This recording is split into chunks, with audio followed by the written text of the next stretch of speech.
वसई विरार शहर महानगरपालिका निवडणुकीच्या उमेदवारी अर्ज भरण्याचा आज शेवटचा दिवस आहे। सर्वच पक्ष शक्ती प्रदर्शन करत उमेदवारी अर्ज दाखल करतायत। आपण वसई विरार शहरामध्ये जर पाहिलं तर ही प्रमुख लढत महाविकास आघाडी विरुद्ध महायुती अशी आपल्याला पाहायला मिळत होती, परंतु अचानकपणे शिवसेना उद्धव बाळासाहेब ठाकरे हा पक्ष बाहेर निघालेला आहे।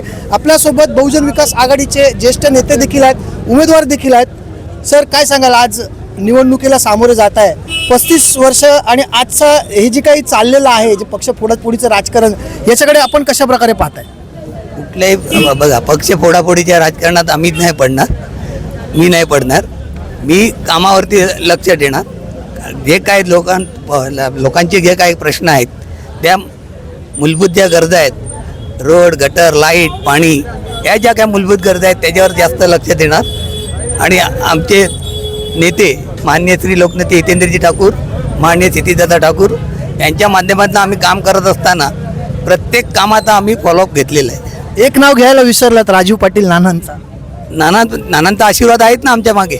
नाही, पण 35 वर्षाचा कारकीर्द जर आपण पाहिली तर दर कार्यक्रमामध्ये राजू पाटील नाना हे असायचे। आज उमेदवारीचा अर्ज भरायची वेळ असेल, पक्षाची मीटिंग असेल, राजू नाना येत नाही, त्यांची अनुपस्थिती पक्षाला कुठेतरी नुकसानदायी आहे असं वाटत नाही का तुम्हाला? नाही, नाना आहेत ना, आमच्या बरोबरच आहेत ना, नाना आमच्या बरोबरच आहेत।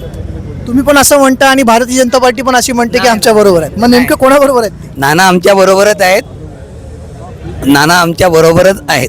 तुमच्याच बरोबर आहेत? हो, या वेळेला काय रिझल्ट येणार? 100% जी आघाडी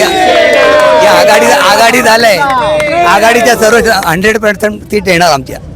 धन्यवाद, तुम्हाला शुभेच्छा देखील। आपण जर पाहिलं तर बहुजन विकास आघाडी देखील आपला उमेदवारी अर्ज भरण्यासाठी प्रचंड कार्यकर्त्यांसोबत येते, परंतु या सगळ्या प्रक्रियेमध्ये राजू पाटील नाना हे मात्र दिसत नाही। याच्या मागचं नेमकं काय कारण आहे, ह्याचं विश्लेषण कोण करणार, ह्याचं चिंतन कोण करणार? जोपर्यंत राजू पाटील नाना यांची उपस्थिती बहुजन विकास आघाडी या पक्षामध्ये नसणार आहे, तोपर्यंत बहुजन विकास आघाडीला नुकसान सहनच करावं लागणार।